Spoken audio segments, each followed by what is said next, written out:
নমস্কার বন্ধুরা, আপনারা দেখছেন এক নাম প্রকাশে অনিচ্ছুক ফলোয়ারের পাঠানো এই গল্প। আপনাদের ভালোবাসাই আমাকে নতুন নতুন এমন সব গল্প খুঁজে বের করতে উৎসাহিত করে। তাই বলছি, যারা এখনও চ্যানেলটি সাবস্ক্রাইব করেননি প্লিজ সাবস্ক্রাইব করে নিন। আর হ্যাঁ, গল্পের কোনো এক ফাঁকে আমি আমার ব্যক্তিগত আইএমও নাম্বারটি দেব, তাই নাম্বারটি পেতে হলে পুরো গল্পটি মনোযোগ দিয়ে শুনতে হবে। আমার নাম মীরা, বয়স ৩৫। আমার সংসার, স্বামী, ছেলেমেয়ে সবই আছে, কিন্তু আমার ভেতরের শূন্যতাটা কেউ পূরণ করতে পারে না। স্বামী অরিন্দম একজন প্রতিষ্ঠিত ব্যবসায়ী, সময় পায় না, দিনের বেশিরভাগ সময় বাইরে, ফিরলেও রাজ্যের ক্লান্তি। আমি একাকী, বড় একাকী। এই একাকিত্ব আমাকে গ্রাস করে, আমার মনের গভীরে এক অদ্ভুত শূন্যতা তৈরি করে। এই গল্পের শুরুটা হয়েছিল অনেক আগে, প্রায় বছর ১.৫ হবে। অরিন্দমের এক দূর সম্পর্কে দেবর ছিল, নাম রতন। রতনের সাথে আমার তেমন কোনো যোগাযোগ ছিল না, কিন্তু ঘটনার সূত্রপাত সেখান থেকেই। রতনের প্রাক্তন স্বামীর এক বন্ধু ছিল, যার বাবা শিক্ষক ছিলেন একজন। সেই শিক্ষকের সাথে আবার আমার স্বামীর এক দূর সম্পর্কের আত্মীয়র পরিচয়।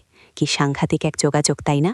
এইসব দূর সম্পর্কের জাল বুনতে বুনতেই একদিন আমাদের যোগাযোগ হলো। আমার স্বামীর এক পুরনো বন্ধু অনিক প্রায়ই আমাদের বাড়িতে আসত। অরিন্দম তাকে নিজের ভাইয়ের মতোই দেখত। অনিক আসত, বসত, গল্প করত। আমি রান্নাঘরেই বেশিরভাগ সময় থাকতাম। একদিন অনিক আসার পর অরিন্দম হঠাৎ বলল, কাল রতনের একটা কাজ আছে, ওর বন্ধুর সাথে দেখা করবে, একটু আসতে পারবে না, তুমি ওকে একটু সামলে নিও। অরিন্দম তখন খুব ব্যস্ত ছিল, আমাকে বলে সে বেরিয়ে গেল। আমি একটু অবাক হয়েছিলাম, রতনের সাথে আমার পরিচয় নেই, আমি তাকে কি করে সামলাবো? কিন্তু নিয়তি বোধহয় অন্য কিছুই লিখে রেখেছিল।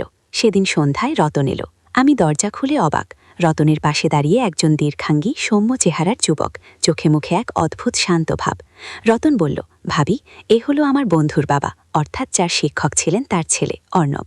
ওর একটা ছোট কাজ ছিল, তাই একটু এনেছি, ওরা একটু বসবে, আপনি ওদের চা জল খাবার পেয়ে দেখে নিন। আমার বুকটা ধুক করে উঠল। অর্ণব নামটা শুনেই কেমন যেন এক অচেনা অনুভূতি খেলে গেল। আমি ভেতরে গেলাম। চা বিস্কুট নিয়ে যখন আবার বসার ঘরে এলাম, রতন তখন ঘর থেকে বেরিয়ে গেছে, শুধু অর্ণব বসেছিল। আমি ওর সামনে ট্রেটা রাখলাম। ও আলতো হেসে বলল, ধন্যবাদ। সেই প্রথম দেখা। ওর শান্ত গভীর চোখ দুটো যেন আমাকে সম্মোহিত করে দিল।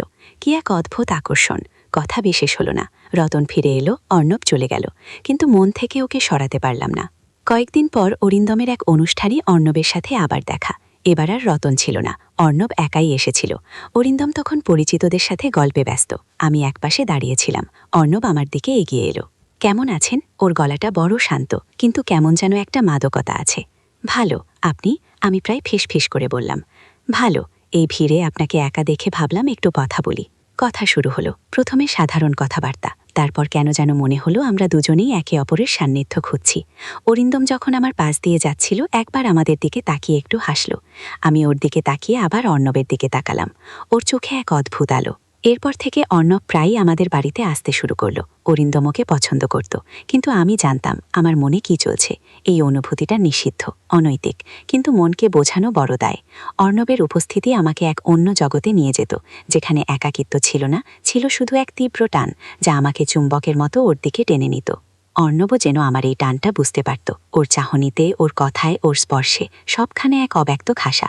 আমরা কথা বলতাম, হাসতাম, কিন্তু সেই হাসির আড়ালে লুকিয়ে থাকত এক গভীর হাহাকার। একদিন অরিন্দম অফিসের কাজে বাইরে গেল, ফিরতে দেরি হবে। অর্ণব এলো। আমি দরজা খুলে দিয়ে ভেতরে গেলাম। ও সোফায় বসল, আমি ওর পাশে বসলাম। আজ একা? আমি জিজ্ঞেস করলাম। হ্যাঁ। আপনার বর বেরিয়েছেন? ওর চোখে মুখে একটু দুষ্টুমি। হ্যাঁ, রাত হবে ফিরতে। আমার বুকের ভেতরটা ধুকফুক করছিল। এই মুহূর্তটার জন্য হয়তো আমরা দুজনেই অপেক্ষা করছিলাম। চারপাশটা নিস্তব্ধ, শুধু আমাদের নিঃশ্বাসের শব্দ। অর্ণব আমার দিকে তাকালো, ওর চোখ দুটোই এক গভীর আবেগ। হাত বাড়িয়ে আমার হাতটা ধরল। ওর স্পর্শে আমার সারা শরীরে বিদ্যুৎ খেলে গেল। কি উষ্ণ, কি নরম ওর স্পর্শ! আমি চোখ বন্ধ করে ফেললাম। মীরা, ওর গলার স্বরটা কাঁপছিল। আমি ওর দিকে তাকালাম। আমারও চোখের জল এসে গেল। এক অদ্ভুত অনুভূতি, ভয়, লজ্জা, কিন্তু তার চেয়েও বেশি এক তীব্র আকর্ষণ। অর্ণব, আমার গলা দিয়ে স্বর বেরোচ্ছিল না। ও আমার থেকে একটু ঝুঁকে এলো। আমাদের নিঃশ্বাস একে অপরের সাথে মিশে যাচ্ছিল। আমার হৃৎস্পন্দন এত দ্রুত হচ্ছিল যে মনে হচ্ছিল এক্ষুনি ফেটে যাবে। ওর মুখের দিকে তাকিয়ে আমার মনে হচ্ছিল আমি যেন হারিয়ে যাচ্ছি। ওর ওই গভীর শান্ত চোখে এক অচেনা মাদকতা। অর্ণব কিছু বলতে গিয়েও থেমে গেল। ওর চোখে আমি নিজের প্রতিবিম্ব দেখতে পাচ্ছিলাম। সেখানে কেবল ভালোবাসা নয়, ছিল এক গভীর আকুতি। আমি ওর দিকে হাত বাড়িয়ে দিলাম। আমার আঙুল ওর চুলে স্পর্শ করল। ও আমার মুখের উপর থেকে একটা চুল সরিয়ে দিল। মীরা, এবার ওর গলায় স্পষ্ট আবেগ। ওর হাতটা ধরে আমি আমার বুকের কাছে নিয়ে এলাম। আমার হৃদয়ের ধুকফুকানি যেন ও অনুভব করতে পারে। আমি জানি, ফিসফিস করে বললাম আমি। ও আলতো করে আমার গালে হাত রাখল। ওর স্পর্শে আমার সারা শরীর কাঁপছিল। কি এক নিষিদ্ধ অনুভূতি! ভয় আর উত্তেজনায় আমার সমস্ত শরীর অবশ হয়ে আসছিল, কিন্তু এই ভয়টাই যেন আমাকে আরও বেশি করে ওর দিকে টেনে আনছিল। আমি তোমাকে। ওর ঠোঁট আমার ঠোঁটের খুব কাছে। ঠিক সেই মুহূর্তে বাইরে থেকে গাড়ির শব্দ এলো। অরিন্দম ফিরে এসেছে। আমরা দুজনেই চমকে উঠলাম। অর্ণব দ্রুত হাত সরিয়ে নিল। আমি উঠে দাঁড়ালাম। আমার বুক তখনও ধুকফুক করছে। অরিন্দম, আমি প্রায় ফিসফিস করে বললাম। অর্ণবও উঠে দাঁড়ালো। ওর চোখে মুখে কেমন এক অপরাধবোধ, কিন্তু তার সাথে মিশেছিল এক অব্যক্ত তৃপ্তি।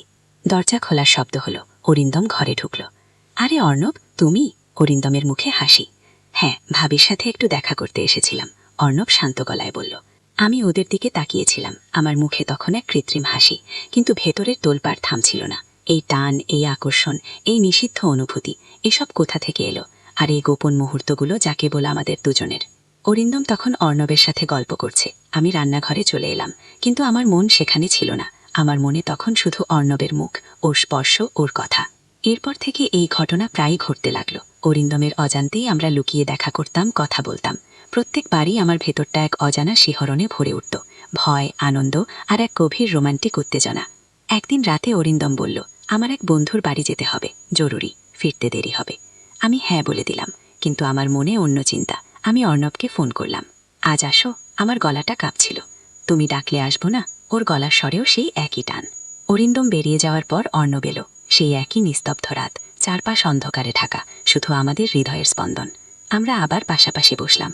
এবার আর কোনো দ্বিধা ছিল না। অর্ণব আমার দিকে হাত বাড়ালো। আমি ওর হাত ধরলাম। মীরা, আমি আর অপেক্ষা করতে পারছি না, অর্ণব বলল। ওর চোখে আগুনের মতো জ্বলছিল। আমি ওর দিকে তাকালাম। আমার সারা শরীর যেন ওর কাছে নিজেকে উজাড় করে দিতে চাইছিল। আমি জানি, ফিসফিস করে বললাম আমি। ও আলতো করে আমার গালে হাত রাখল। ওর স্পর্শে আমার সারা শরীর কাঁপছিল। কি এক নিষিদ্ধ অনুভূতি! ভয় আর উত্তেজনায় আমার সমস্ত শরীর অবশ হয়ে আসছিল, কিন্তু এই ভয়টাই যেন আমাকে আরও বেশি করে ওর দিকে টেনে আনছিল। আমি তোমাকে। ওর ঠোঁট আমার ঠোঁটের খুব কাছে। ঠিক সেই মুহূর্তে বাইরে থেকে গাড়ির শব্দ এলো। অরিন্দম ফিরে এসেছে। আমরা দুজনেই চমকে উঠলাম। অর্ণব দ্রুত হাত সরিয়ে নিল। আমি উঠে দাঁড়ালাম। আমার বুক তখনও ধুকফুক করছে। অরিন্দম, আমি প্রায় ফিসফিস করে বললাম। অর্ণবও উঠে দাঁড়ালো। ওর চোখে মুখে কেমন এক অপরাধবোধ, কিন্তু তার সাথে মিশেছিল এক অব্যক্ত তৃপ্তি। দরজা খোলার শব্দ হলো। দরজা খোলার শব্দ হলো। অরিন্দম ঘরে ঢুকল। আরে অর্ণব, তুমি? অরিন্দমের মুখে হাসি। হ্যাঁ, ভাবির সাথে একটু দেখা করতে এসেছিলাম, অর্ণব শান্ত গলায় বলল। আমি ওদের দিকে তাকিয়েছিলাম। আমার মুখে তখন এক কৃত্রিম হাসি, কিন্তু ভেতরের তোলপাড় থামছিল না। এই টান, এই আকর্ষণ, এই নিষিদ্ধ অনুভূতি, এসব কোথা থেকে এলো? আর এই গোপন মুহূর্তগুলো যা কেবল আমাদের দুজনের।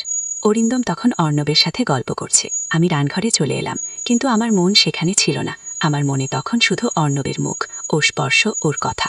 এরপর থেকে এই ঘটনা প্রায়ই ঘটতে লাগলো। অরিন্দমের অজান্তেই আমরা লুকিয়ে দেখা করতাম, কথা বলতাম। প্রত্যেকবারই আমার ভেতরটা এক অজানা শিহরণে ভরে উঠত। ভয়, আনন্দ আর এক গভীর রোমান্টিক উত্তেজনা। একদিন রাতে অরিন্দম বলল, আমার এক বন্ধুর বাড়ি যেতে হবে, জরুরি, ফিরতে দেরি হবে। আমি হ্যাঁ বলে দিলাম, কিন্তু আমার মনে অন্য চিন্তা। আমি অর্ণবকে ফোন করলাম। আজ আসো। আমার গলাটা কাঁপছিল। আমার গলার স্বরেও সেই একই টান। অরিন্দম বেরিয়ে যাওয়ার পর অর্ণব এলো। সেই একই নিস্তব্ধ রাত, চারপাশ অন্ধকারে ঢাকা, শুধু আমাদের হৃদয়ের স্পন্দন। আমরা আবার পাশাপাশি বসলাম। এবার আর কোনো দ্বিধা ছিল না। অর্ণব আমার দিকে হাত বাড়ালো। আমি ওর হাত ধরলাম। মীরা, আমি আর অপেক্ষা করতে পারছি না, অর্ণব বলল। ওর চোখে আগুনের মতো জ্বলছিল। আমি ওর দিকে তাকালাম। আমার সারা শরীর যেন ওর কাছে নিজেকে উজাড় করে দিতে চাইছিল। আমি জানি, ফিসফিস করে বললাম আমি। ও আলতো করে আমার গালে হাত রাখল। ওর স্পর্শে আমার সারা শরীর কাঁপছিল। কি এক নিষিদ্ধ অনুভূতি! ভয় আর উত্তেজনায় আমার সমস্ত শরীর অবশ হয়ে আসছিল, কিন্তু এই ভয়টাই যেন আমাকে আরও বেশি করে ওর দিকে টেনে আনছিল। আমি তোমাকে। ওর ঠোঁট আমার ঠোঁটের খুব কাছে। ঠিক সেই মুহূর্তে বাইরে থেকে গাড়ির শব্দ এলো। অরিন্দম ফিরে এসেছে। আমরা দুজনেই চমকে উঠলাম। অরিন্দম দ্রুত হাত সরিয়ে নিল। আমি উঠে দাঁড়ালাম। আমার বুক তখনও ধুকফুক করছে। অরিন্দম, আমি প্রায় ফিসফিস করে বললাম। অর্ণবও উঠে দাঁড়ালো। ওর চোখে মুখে কেমন এক অপরাধবোধ, কিন্তু তার সাথে মিশেছিল এক অব্যক্ত তৃপ্তি। দরজা খোলার শব্দ হলো। অরিন্দম ঘরে ঢুকল। আরে অর্ণব, তুমি? অরিন্দমের মুখে হাসি। হ্যাঁ, ভাবির সাথে একটু দেখা করতে এসেছিলাম, অর্ণব শান্ত গলায় বলল।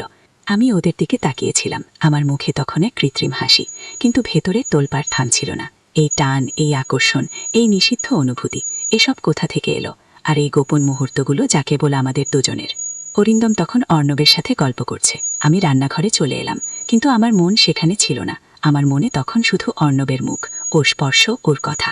এরপর থেকে এই ঘটনা প্রায় ঘটতে লাগলো। অরিন্দমের অজান্তেই আমরা লুকিয়ে দেখা করতাম, কথা বলতাম। প্রত্যেকবারই আমার ভেতরটা এক অজানা শিহরণে ভরে উঠত, ভয়, আনন্দ আর এক গভীর রোমান্টিক উত্তেজনা।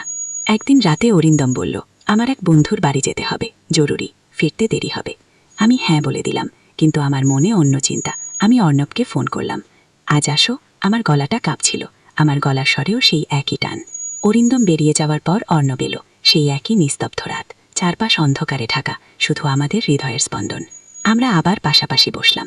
এবার আর কোনো দ্বিধা ছিল না। অর্ণব আমার দিকে হাত বাড়ালো, আমি ওর হাত ধরলাম। মীরা, আমি আর অপেক্ষা করতে পারছি না, অর্ণব বলল। ওর চোখে আগুনের মতো জ্বলছিল।